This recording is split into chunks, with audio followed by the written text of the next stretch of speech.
Hello everyone, examiners के इस video में आपका स्वागत है।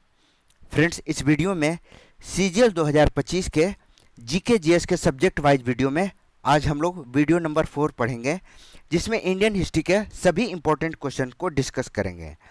तो प्लीज़ वीडियो स्टार्ट करने से पहले एक बार लाइक, शेयर एंड सब्सक्राइब जरूर करें।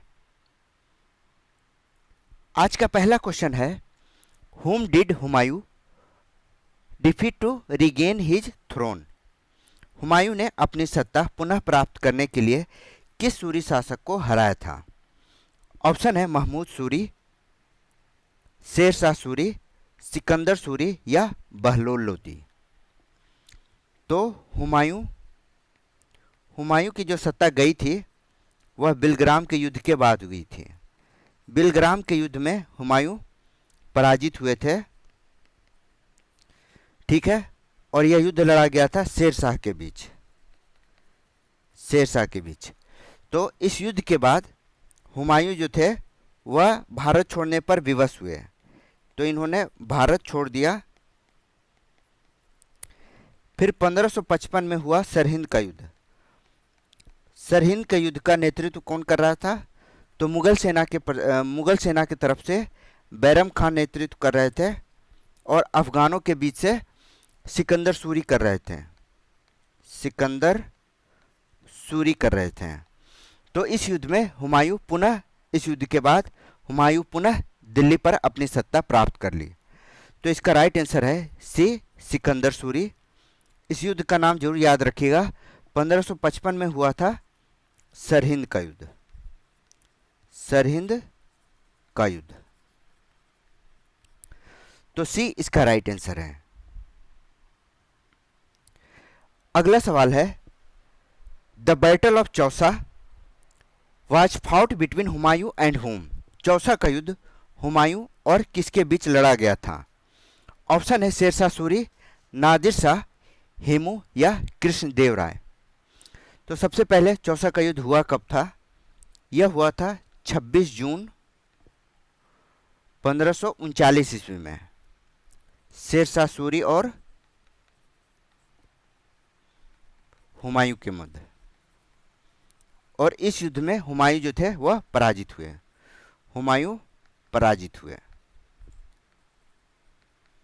तो इसका राइट आंसर क्या है? हुमायूं और शेरशाह के बीच 1539 ईस्वी में चौसा का युद्ध हुआ था। नेक्स्ट क्वेश्चन है, when was the battle of Kannauj fought? ये सभी जो युद्ध हैं वो सारे एग्जाम में पूछे जाते हैं, तो इसको जरूर नोट करके रखिएगा कि कन्नौज की लड़ाई कब लड़ी गई?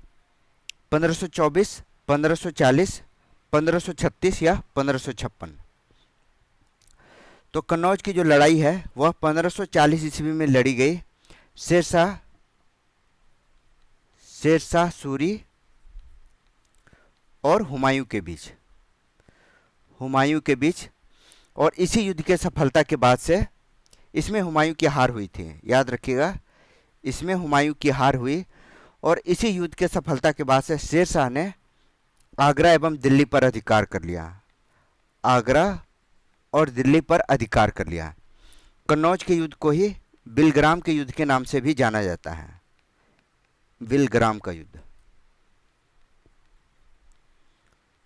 तो याद रखिएगा, बिलग्राम के युद्ध को कन्नौज के युद्ध के नाम से भी जाना जाता है। तो इसका राइट आंसर होगा बी, 1540। और इस युद्ध के बाद हुमायूं जो थे उन्हें भारत छोड़ने पर विवश होना पड़ा था, क्योंकि शेरशाह सूरी ने आगरा और दिल्ली पर कब्जा कर लिया था। After ruling for nearly 50 years, who died in 1605 and was buried at Sikandra near Agra? लगभग 50 वर्ष शासन करने के पश्चात किसकी मृत्यु 1605 में हुई थी और उन्हें आगरा के बाहर सिकंदरा में दफनाया गया था? ऑप्शन है अकबर, औरंगजेब, शाहजहां या जहांगीर। तो क्वेश्चन में कहा गया है कि 50 वर्ष के शासन करने के पश्चात किसकी मृत्यु 1605 में हुई है? तो 1605 में मृत्यु हुई थी अकबर की। अकबर की मृत्यु जो है वह 1605 ईस्वी में हुई थी। 1605 ईस्वी में उसे आगरा के पास ही है, आगरा के बाहर है सिकंदरा सिकंदरा में दफनाया गया था। अकबर ने दीन इलाही धर्म की स्थापना की थी। दीन इलाही धर्म की स्थापना की। अकबर के दरबार में बीरबल जो थे इसके 9 रत्नों में से एक थे। 9 रत्न रहते थे अकबर के दरबार में, जिसमें बीरबल प्रमुख थे। और अकबर के शासनकाल को हिंदी साहित्य का स्वर्णकाल माना जाता है। हिंदी साहित्य का स्वर्णकाल माना जाता है। अब यह भी जानना जरूरी है, इनकी मृत्यु 1605 में हुई थी। तो इनका जन्म कब हुआ था? तो इनका जन्म हुआ था 15 अक्टूबर 1542 ईस्वी में, अमरकोट के राजा वीरसाल के महल में। राजा वीरसाल के महल में। कहाँ? अमरकोट में। तो ए इसका राइट आंसर है। The successor of Humayun was born during his exile and was only 13 when Humayun died. Who was he? Humayun के उत्तराधिकारी का जन्म उसके निर्वासन काल में हुआ और जब वह 13 वर्ष का था तभी हुमायूं की मृत्यु हो गई। वह उत्तराधिकारी कौन था? अकबर, जहांगीर, शाहजहां या बाबर? तो जैसा कि हम लोग जानते हैं हुमायूं का पुत्र कौन था? हुमायूं का पुत्र था अकबर। अकबर हुमायूं का पुत्र था, जिसका कि जन्म 1542 ईस्वी में हुआ था। तो जिस समय हुमायूं निर्वासन काल में था तो उत्तराधिकारी के रूप में जब 13 वर्ष की अवस्था में अकबर पहुंचा तो उसके पिता की मृत्यु हो गई थी। तो यह कौन था? इसका राइट आंसर है अकबर। ठीक है, तो हुमायूं की मृत्यु के बाद अकबर 1556 ईस्वी में दिल्ली के गद्दी पर बैठा।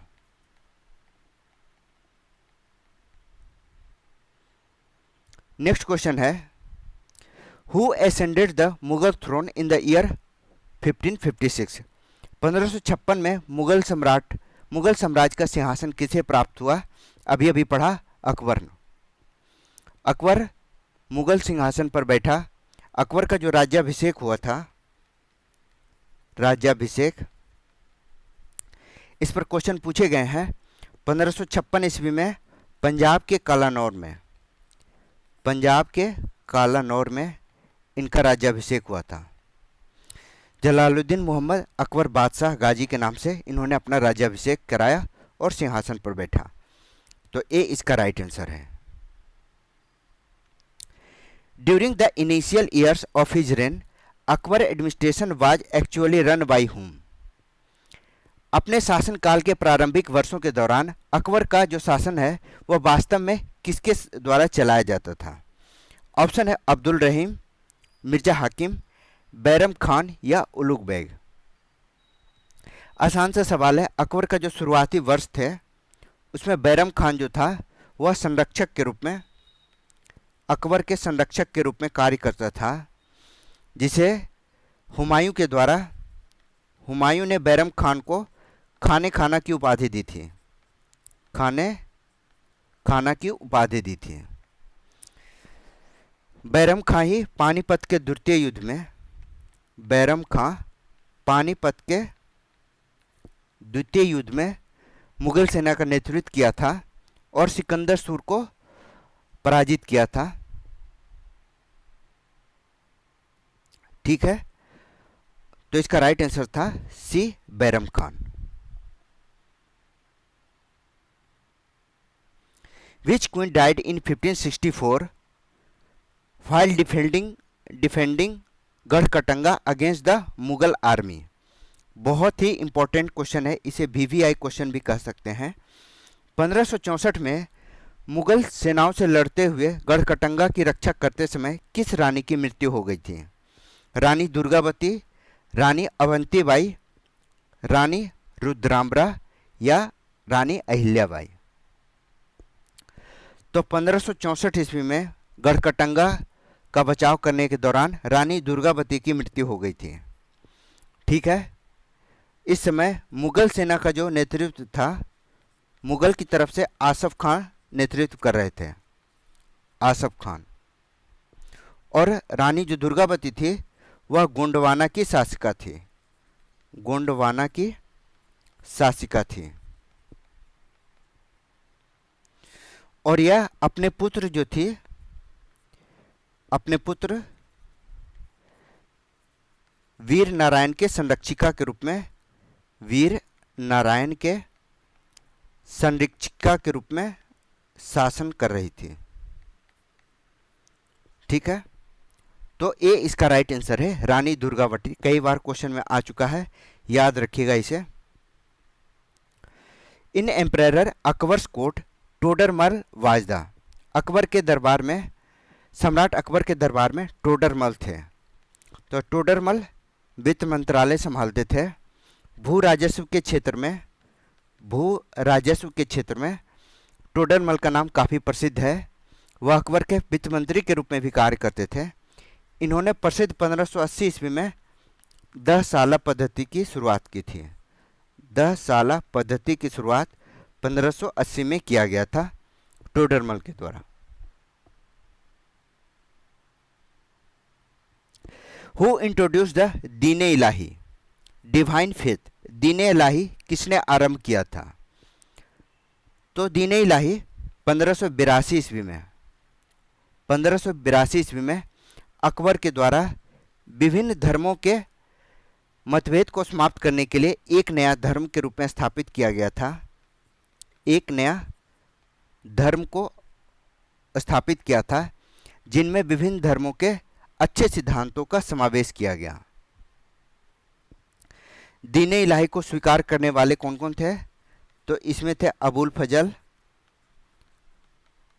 फजल, बिरबल और फैजी, जो कि दीन-ए इलाही को अपनाया था। तो इसका राइट आंसर क्या होगा? D, Akbar. When was the battle of Tukaroi fought. Tukaroi की लड़ाई कब लड़ी गई थी? काफ़ी रेयर क्वेश्चन है तुकरोई की लड़ाई के बारे में। तो यह तुकरोई की लड़ाई 1575 ईस्वी में, 1575 ईस्वी में अकबर के सेनापति थे। अकबर का सेनापति था कौन? मुनीम खां। मुनीम खां के नेतृत्व में लड़ा गया था और इसने बंगाल के जो अफगान शासक थे दाऊद को परास्त किया। बंगाल के अफगान शासक थे दाऊद को पराजित किया।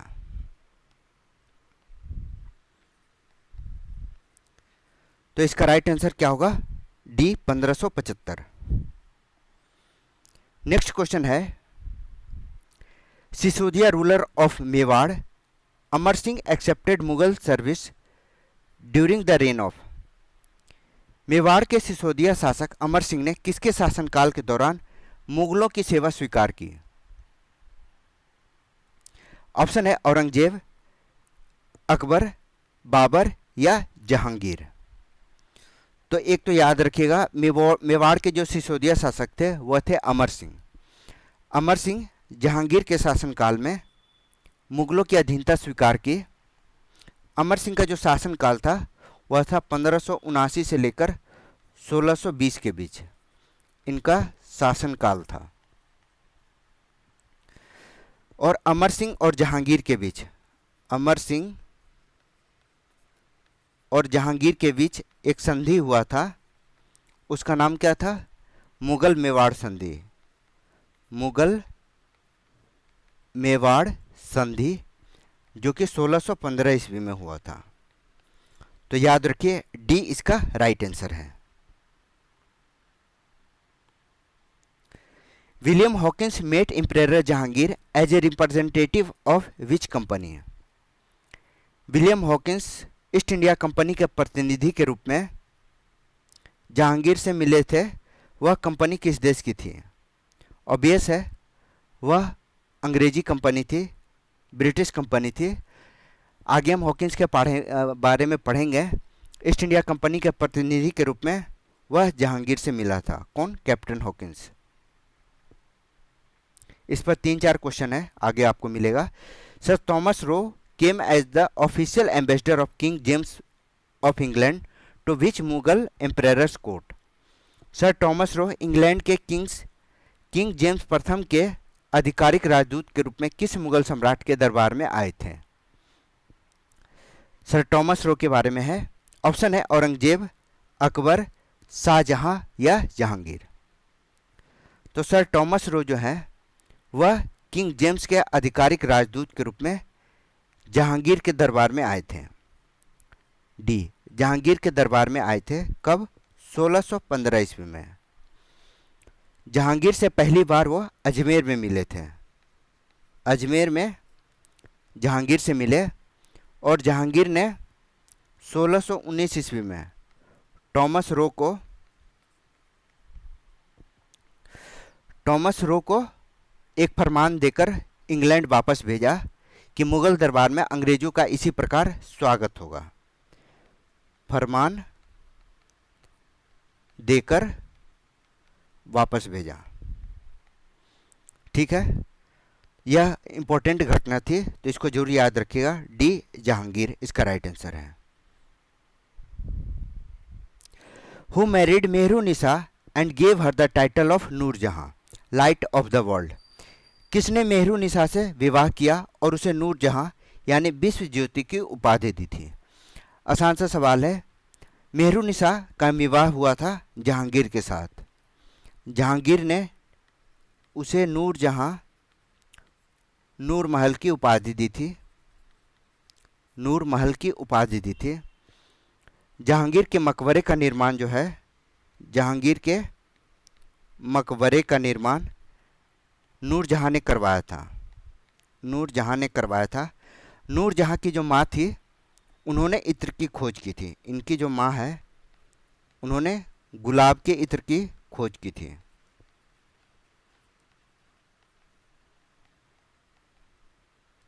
तो डी इसका राइट आंसर है।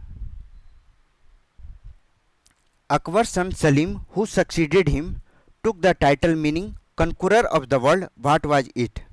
अकबर के बाद सत्ता संभालने वाले उनके पुत्र सलीम को कौन सा खिताब मिला जिसका अर्थ है विजेता। ऑप्शन है शाहजहां, जहांगीर, बादशाह या जहांपना। तो इसका राइट आंसर है बी, जहांगीर। जहांगीर का जन्म जो है वह फतेहपुर सिकरी में हुआ था। कहा जाता है कि उनका जो जन्म है राजा भारमल की पुत्री जोधाबाई के गर्भ से हुआ था। हालांकि इस पर काफ़ी विवाद है, लेकिन किताबों में यही है कि जोधाबाई का पुत्र था जहांगीर। जहांगीर अकबर के 3 पुत्रों में से एक था, यानी चौथा पुत्र था। अकबर का 4th पुत्र था कौन? जहांगीर। तो यह याद रखिएगा, बी इसका राइट आंसर है। जहांगीर का उपनाम भी था सलीम। सलीम को जहांगीर के रूप में जाना गया।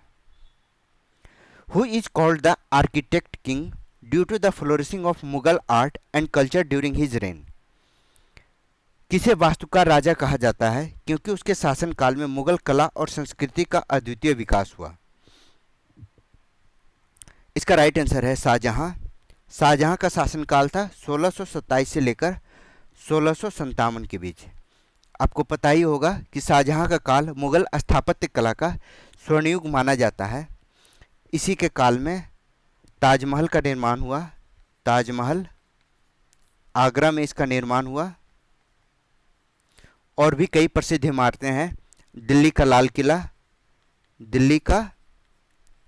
किला, रेड फोर्ट, दीवाने आम, दीवाने खास, यह सभी दिल्ली में है। दिल्ली का जामा मस्जिद,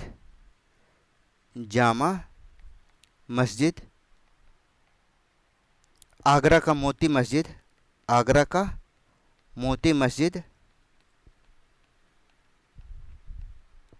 ठीक है। ताजमहल तो है ही है। लाहौर किला, लाहौर किला स्थित है शीश महल। लाहौर किला स्थित शीश महल, इस सब का निर्माण शाहजहां के द्वारा किया गया था। तो यह सभी जो है मुगल स्थापत्य कला का जीता जागता नमूना है। तो ए इसका राइट आंसर है। During whose reign did the Mughal empire reach its territorial peak. किसके शासनकाल में मुगल साम्राज्य जो है साम्राज्य क्षेत्र के मामले में अपने चरम पर पहुंचा था? जहांगीर, औरंगजेब, शाहजहां या अकबर के शासनकाल में? तो इसका राइट आंसर है बी, औरंगजेब के शासनकाल में। औरंगजेब को जिंदा पीर के नाम से जाना जाता था, जिंदा पीर के नाम से जाना जाता है। इसने सिखों के नौवें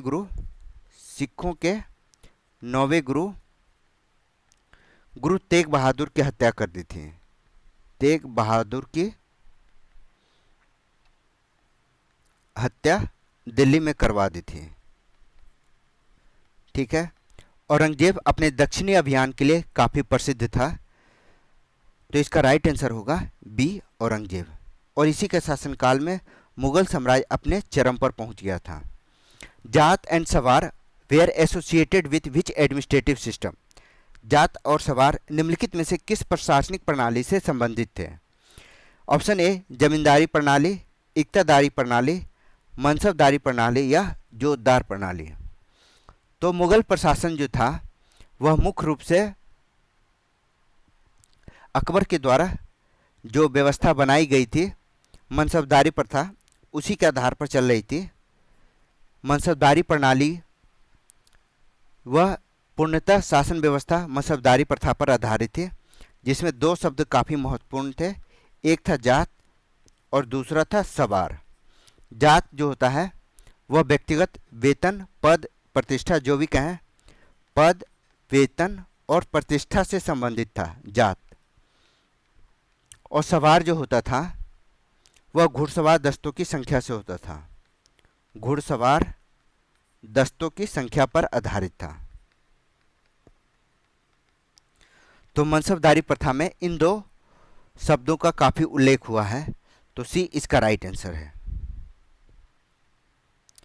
the art of decoration known as pietra dura become popular during the reign of. अलंकरण की कला है जिसे पित्रादुरा कहा जाता है, किसके शासनकाल में लोकप्रिय हुआ? पित्रादुरा यह कला है किसके शासनकाल में हुआ? ऑप्शन है अकबर, शाहजहां, जहांगीर या शेरशाह सूरी। तो जो पित्रादुरा जो कला है इसे परचिनकारी भी कहा जाता है, परचिनकारी कहा जाता है। वास्तव में यह कला जो होता है वह अत्यधिक पॉलिश किया जाता था पत्थरों को। अत्यधिक पॉलिश किए गए रंगीन पत्थर जो होते थे, रंगीन पत्थर का प्रयोग जड़ने के लिए किया जाता है, जड़ने के लिए। जैसे इसका ताजमहल में भी प्रयोग हुआ है। आप ताजमहल में देखेंगे तो कुछ अनमोल जो पत्थर हैं, रत्न हैं, वह दीवार पर जड़े गए हैं। वह एक टेक्निक के आधार पर किया गया है जिसे कहते हैं पित्रादुरा। इसका पहला प्रयोग जो है वह एतमादुद्दौला के मकबरे में मिलता है। एतमादुद्दौला के मकबरे में मिलता है पित्रादुरा का प्रारंभिक प्रयोग यहीं किया गया था। तो इसका राइट आंसर है बी, शाहजहां।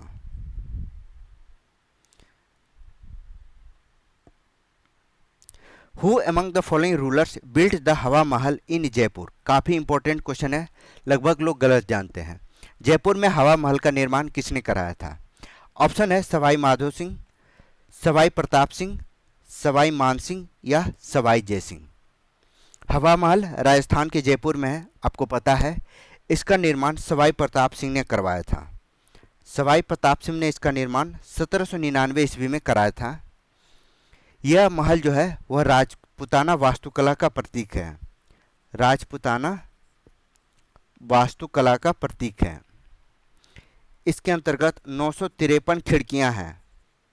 खिड़की है जिसे झरोखा कहा गया है, झरोखा कहा गया है, यह 5 मंजिल पिरामिड के आकार का है, पिरामिड के आकार का है। यह मुख्य रूप से लाल और गुलाबी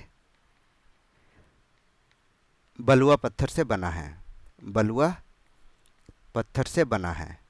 तो याद रखिए इसका राइट आंसर है Sawai Pratap Singh. The tomb of which emperor is located at Sikandra, Sikandra में किस सम्राट का मकबरा है? आसान सा सवाल है, अकबर का। The Red Fort and Jama Masjid of Delhi are architectural marvels from the reign of, Delhi का लाल किला और जामा मस्जिद किसके शासनकाल की वास्तुकला की महान उपलब्धि है?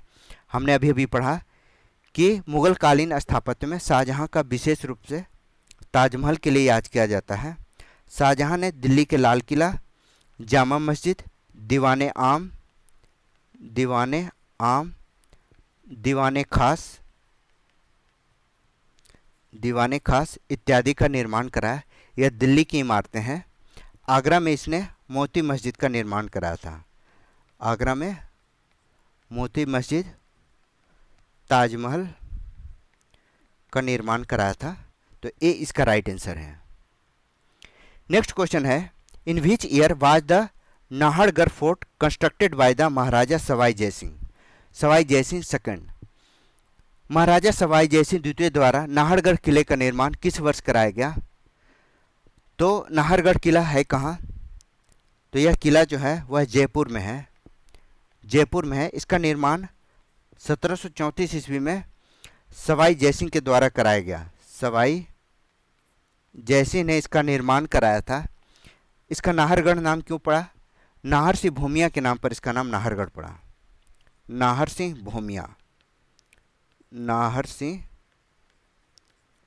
भूमिया के नाम से इसका नाम नाहरगढ़ पड़ा था। तो इसका राइट आंसर क्या होगा? 1734 यानी D. The Gol Gumbaz is the tomb of Mohammad Adil Shah and is located in, Gol Gumbaz Mohammad Adil Shah का मकबरा है, यह कहाँ स्थित है? आगरा, बीजापुर, दिल्ली या इलाहाबाद में? तो बीजापुर का गोल गुंबद काफ़ी प्रसिद्ध है। यह आदिल शाही वंश के राजा, 7वें आदिल शाही वंश के राजा थे मोहम्मद आदिल शाह, आदिल शाह का मकबरा है। यह दक्षिण भारत के राज्य कर्नाटक में स्थित है, कर्नाटक के बीजापुर में स्थित है। दुनिया का दूसरा सबसे बड़ा गुंबद है, दुनिया का सेकेंड बिगेस्ट गुंबद है। इसे दक्षिण वास्तुकला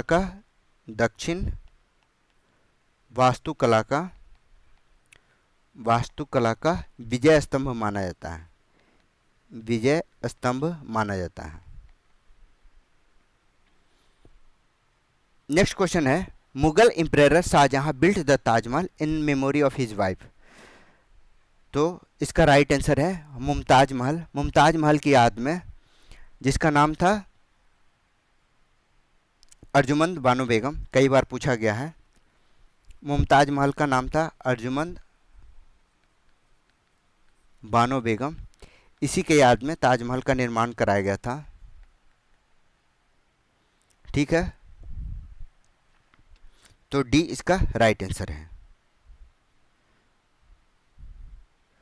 नवाब Shujauddaula constructed the tomb of Safdarjung located in, बहुत ही बढ़िया क्वेश्चन है। नवाब शुजाउद्दौला ने एक बगीचे के बीच में सफदरजंग मकबरे का निर्माण कराया था। कहाँ है वह सफदरजंग का मकबरा? जो लोग दिल्ली में रहते हैं उन्हें पता है, सफदरजंग दिल्ली में है, जो कि नवाब शुजाउद्दौला के एक बगीचे के बीच में स्थित है। यह मुगल बादशाह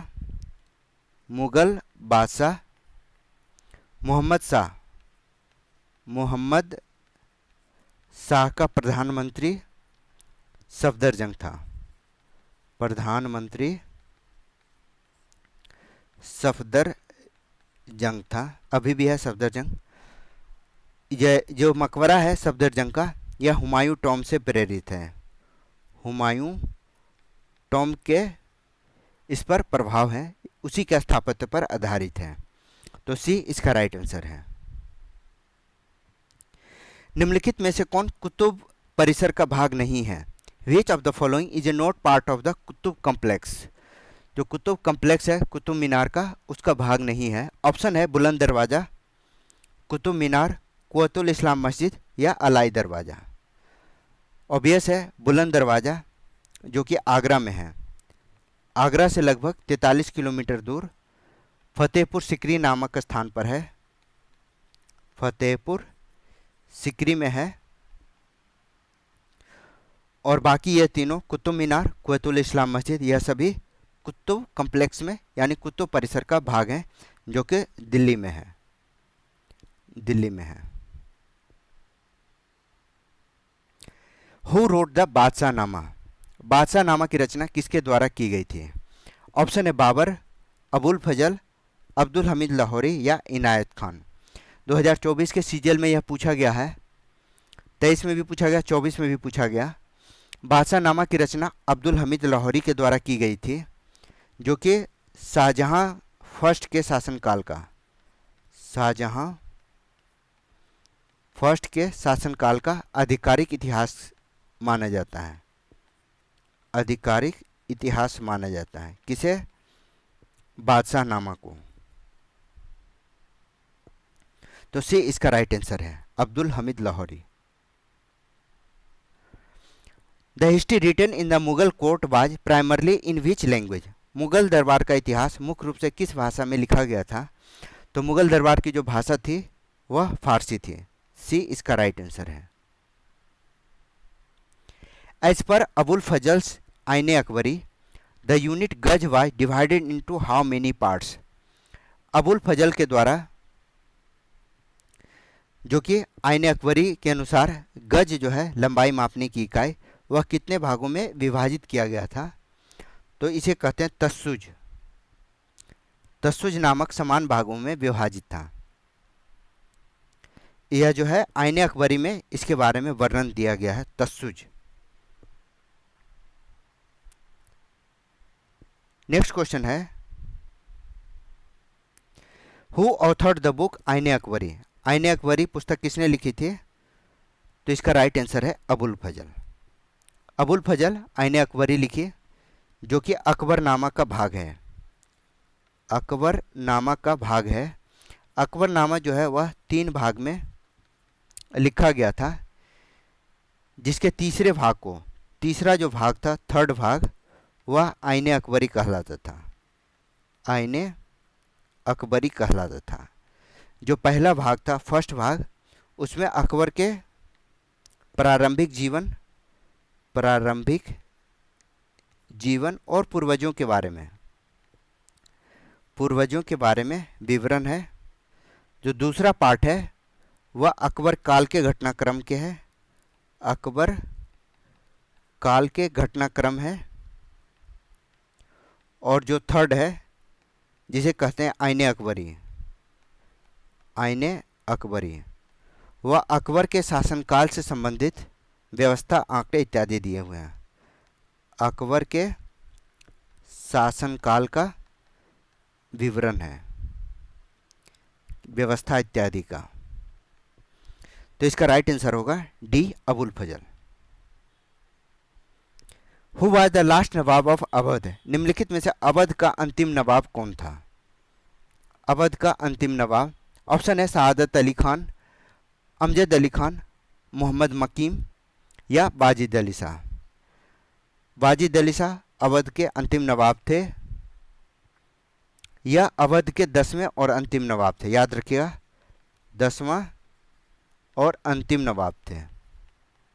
1856 ईस्वी में अवध के अंतिम नवाब वाजिद अली शाह को अंग्रेजों ने कलकत्ता भेज दिया था। अवध पर कब्जा कर लिया और कलकत्ता भेज दिया। ठीक है। वाजिद अली शाह जो थे वह ठुमरी संगीत विद्या के जनक थे। ठुमरी के जनक थे। ठीक है।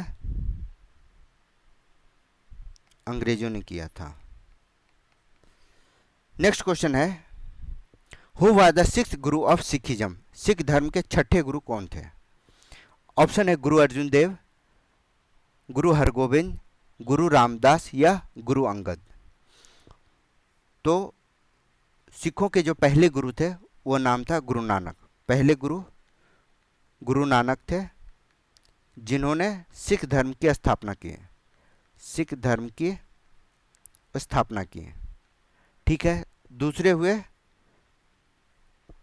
गुरु अंगद। गुरु अंगद क्या है? दूसरे गुरु हुए। इन्होंने गुरुमुखी लिपि का, गुरुमुखी जो लिपि है उसके जनक माने गए। क्लियर लिखना पड़ेगा।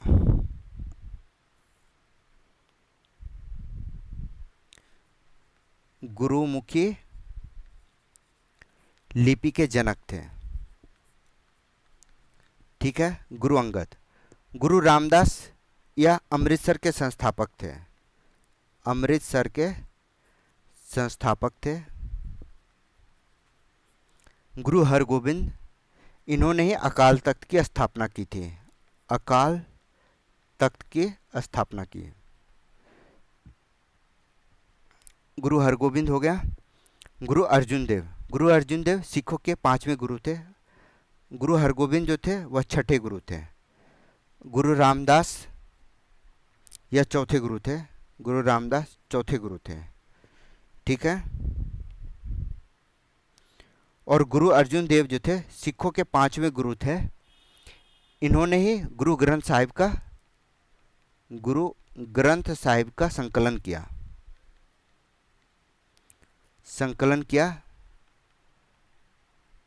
स्वर्ण मंदिर का निर्माण कराया।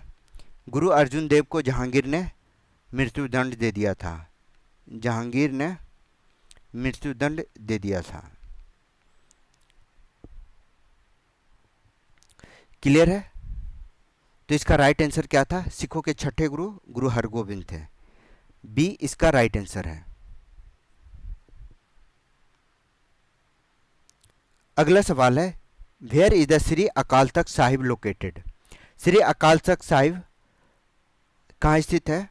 ऑप्शन है गुरुद्वारा बंगला साहिब, पटना साहिब, स्वर्ण मंदिर या पावंटा साहिब, ठीक है। तो जैसा कि पता है आपको, अकाल तख्त स्वर्ण मंदिर परिसर में स्थित है। कहाँ? सी इसका राइट आंसर। स्वर्ण मंदिर कहाँ है? अमृतसर में। अमृतसर में। गुरुद्वारा बंगला साहिब दिल्ली में है। पटना साहिब तो पटना में ही है। पावंटा साहिब को पता नहीं। पावंटा साहिब है भी नहीं। अगला सवाल, after the death of Guru Govind Singh the Sikh revolted under the leadership of बंदा बहादुर अगेंस्ट? गुरु गोविंद सिंह की मृत्यु के बाद सिखों ने किसके खिलाफ बंदा बहादुर के नेतृत्व में विद्रोह किया? मराठों, मुगलों, अंग्रेजों या गोरखाओं? तो यह मुगलों के खिलाफ विद्रोह था। बी इसका राइट आंसर है, ठीक है। नेक्स्ट क्वेश्चन है, who constructed the world famous Harmandir Sahib Golden Temple in Amritsar? Amritsar में विश्व प्रसिद्ध जो स्वर्ण मंदिर है उसका निर्माण किसने कराया था? गुरु अंगद देव, गुरु अर्जुन देव, गुरु श्री हर राय या गुरु रामदास? तो इसका राइट आंसर है बी गुरु अर्जुन देव। गुरु अर्जुन देव जो कि सिखों के 5वें गुरु थे, 5th गुरु थे। इन्होंने ही आदि ग्रंथ की रचना की थी। आदि ग्रंथ की रचना की थी और अमृतसर में जलाशय के मध्य स्वर्ण मंदिर का निर्माण कराया था। स्वर्ण मंदिर का जलाशय के मध्य, स्वर्ण मंदिर तो अमृतसर में है, स्वर्ण मंदिर के अंदर जलाशय है और वहाँ ही हरमंदिर साहब है। हरमंदिर साहब का निर्माण कराया। खुसरो की सहायता से जहांगीर ने मृत्युदंड दे दिया था। जरूर याद रखिएगा, क्वेश्चन पूछा जाता है। Under which ruler did Delhi become the capital for the first time? निम्नलिखित में से किसके शासन के अधीन पहली बार दिल्ली राजधानी बनी? ऑप्शन है इल्तुतमिश, खिलजी वंश, तोमर वंश या अजमेर के चौहान वंश। तो यह तोमर राजपूत जो थे उनके अधीन दिल्ली सबसे पहले राजधानी बनी थी। तोमरों ने दिल्ली के आसपास के क्षेत्र पर राजधानी का निर्माण कराया था। नेक्स्ट क्वेश्चन है, in which year did DC Sarkar publish Indian epigraphy and Indian epigraphical glossary. DC Sarkar ने भारतीय पुरालेख और भारतीय पुरालेखीय शब्दावली किस वर्ष प्रकाशित की? तो इसका राइट आंसर है 1965-66। सी इसका राइट आंसर है। अगला सवाल, in which fort of Rajasthan were chhatris erected in honour of brave warrior Jaimal and Fatta who died during Akbar's siege in 1568।